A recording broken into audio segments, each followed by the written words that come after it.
Buddy, welcome back to the Indie Radar. Today we're going to be doing a different video. As you can see my face, and I'm speaking to you like I'm looking into your soul. But I wanted to go over this video. It's going to be different than my normal gameplay videos. And we're going to talk about 5 things you need to know before starting up a mobile game. Remember Candy Crush, Facebook games, Farmville? Since technically there are no such things as actual game overs, like in actual games, you never technically lose either. You are stuck, and you can either spend hours waiting, hours grinding, or just straight up bribe the game to let you proceed past the paywall. And you are always left with screens like, would you like to restart this level, or would you like to buy more lives or continues or give us money?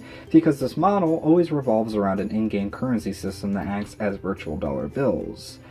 In-app purchases in the game affect it very strongly in certain situations. And pay to win, some perks are very straightforward, others are virtual scratch-off tickets, but either way, you are acquiring items in a third-person setting.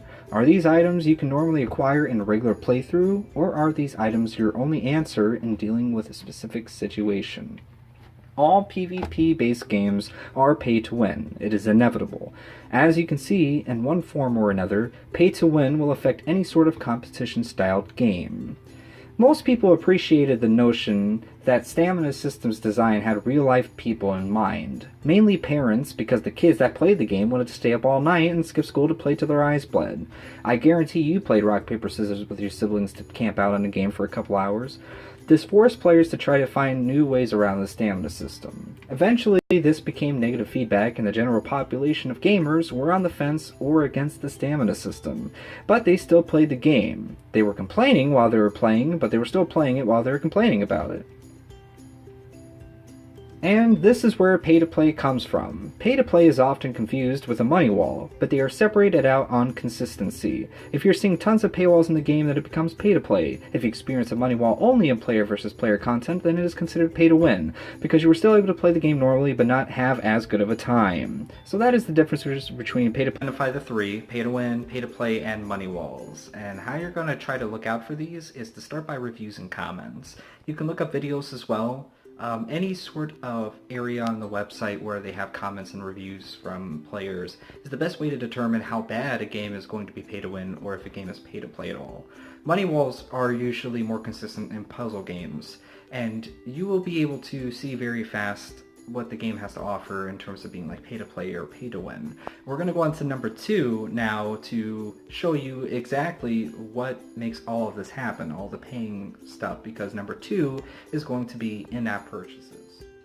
In-app purchases are available in over 80% of mobile games, but it is easy to see if a game has in-app purchases before you even install the game. If you're navigating on the Google Play site, you can look at the game statistics at the bottom of the page when you open up more info, and it will show you a price range of in-game purchases. Not all in-app purchase stores are designed the same. Some of the in-app purchases are only meant for a small amount for a courteous reward like getting rid of all in-game ads, or an appreciation package for supporting the game by donating. A lot of game developers monetize their videos and have started to move away from actual in-game purchases to relying more on ads in a game. But it's good to know if in-app purchases exist, as you can guarantee that paying elements will affect the gameplay in one form or another, especially when the in-app purchases go as high as $100. There have been many instances of kids getting a hold of their parents' phones and charging ridiculous amounts of money into games like Clash of Clans and Pokemon Go. It's very hard for parents to be able to control this, and I did do some research to find out how they were going to prevent it, and any game that has in-app purchases cannot be considered free-to-play. And again, 80% of free-to-play games are actually in some way pay-to-play or pay-to-win. It's going to exist no matter what, but it's good for you to sort of take a premeditation approach to the game. If you want to check out a game and you notice that they do have in-app purchases, it's always good to do your own research, go into the actual game or look up videos about the game's marketplace and see how badly it will affect it, and if it affects PvP or PvE in different ways. So now we see in-app purchases and how to identify and how to look for it. And we're going to go into number 3, and this is the marketing tool that a lot of game developers use, and it involves screenshots and trailers. This is actually a very embarrassing subject to touch on, because it is so painful watching game companies blatantly rip off a successful title. The sad part is that you won't realize how bad it is until you actually install the game for yourself and go for the ride. This is if you do not pay attention to the advertised screenshots or gameplay trailer. They are lies. The big thing right now is on Facebook, with their mobile game advertisements being a completely different game or a staged instance of fake gameplay. They try to make the game as appealing as possible to the most naive and downright stupid of the mass, usually anyone under 25. Boobs, ass, barely any armor to cover those boobs and that ass. Combine it with high-octane hardcore action, you just got the attention of all 6th grade boys. They are hooked by the curiosity and the nudity. They don't know any better than to listen to the community feedback or go as far as to research anything at all. If a gameplay trailer does not have any actual gameplay material, it is cake. Rotten cake. Throw that shit out. Because chances are that the game has something to hide. Look up videos of the game on YouTube or look at gaming websites to see if anyone has had the unfortunate pleasure of installing the game and has released feedback concerning it. Now, I cannot say that every single game that you're seeing on these screenshots is even close to the amount of games out there that are complete rip-off games, or ripping you off by making you believe it is a different game than it actually is. And the screenshots and trailers, the fake ones, are considered clickbait. Like, it is that bad that the games come out so much with these false advertisements that they actually call this clickbaiting, and it's click playing your video game. There are no Chinese market regulations. Did you know that the Chinese games cannot be afflicted with copyright laws? Did you know that there is a very easy method to get around any sort of copyright laws? I can download Unity 3D, spend maybe 2 hours learning how to program, and make a stupid-ass Tapper game with every character from Dragon Ball Z and get away with it.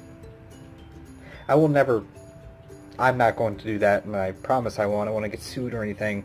But hypothetically speaking, the point is that it's very possible.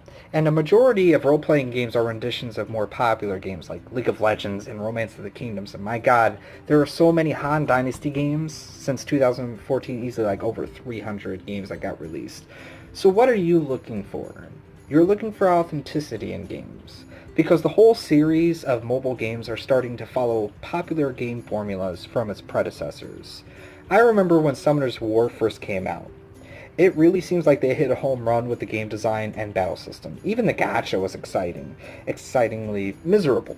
But the flaws in this game were overlooked by new ideas. This was the beginning of the apocalypse. Because now almost every turn-based combat seems to replicate this game and be compared to Summoner's War, and developers cannot get away from it. So it's one thing to be a rip-off Chinese artist, and then be a developer who's inspired by another game. Because the chaos of the mobile curse makes it unreliable to trust their intentions. Just got really morbid, sorry. This is probably the hardest thing to look out for compared to others on the list. Because if you are now just getting into mobile games, you're not going to know that the game you're currently installing is a Chinese company's copycat game of another game that you should be playing. And that is going to be permissions. This will single-handedly turn off a lot of people from even trying to install the game, or complete installing the game, rather. And understandably so, because a lot of permissions that games need nowadays seems like they're a little suspicious. They're going to sell your data and shit when they get it. So it is definitely something that a lot of people are leery of, and I am especially too as well. And one of the things I will note first would be that permissions are the hardest ones to figure out. By far, permissions would be the hardest ones to figure out here. But we're going to use common sense now and ask ourselves, why does Pokemon Go need access to my GPS? Why does Pokemon Go need access to my camera?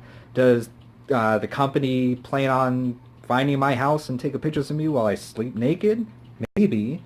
But no, the reality of the situation is that Pokemon Go needs your GPS to find the Pokemon, and then your camera so you can see them. You know, that's not really that hard, but a lot of games won't make sense, though, when they start asking to modify your SD card, get access to your camera, your contacts, your media files, and you have to wonder where this is going. You know, if you're playing like a dungeon-style action role-playing game, why would they need to have access to my media files and have access to settings that it could reprogram? I'm just playing a simple game, and that's all there is to it. I don't need to accept 6 permissions.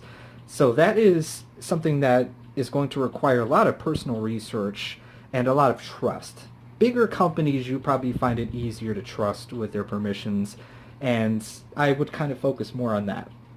Because if it is a Chinese, I'm sorry, I'm not racist, guys, but Chinese games suck, and Chinese developers tend to really become cash grab games. But don't trust permissions from them, because they're obviously going to sell all the information they get from you. Things that you should know before downloading another mobile game. And I'd like to take this time to thank you guys for checking out my videos. And if you found the information here helpful and you liked the video, please hit like, leave a comment, let me know what you thought. I can take criticism. And for more content like this, I try to release new videos every day. Please subscribe to the Indie Radar.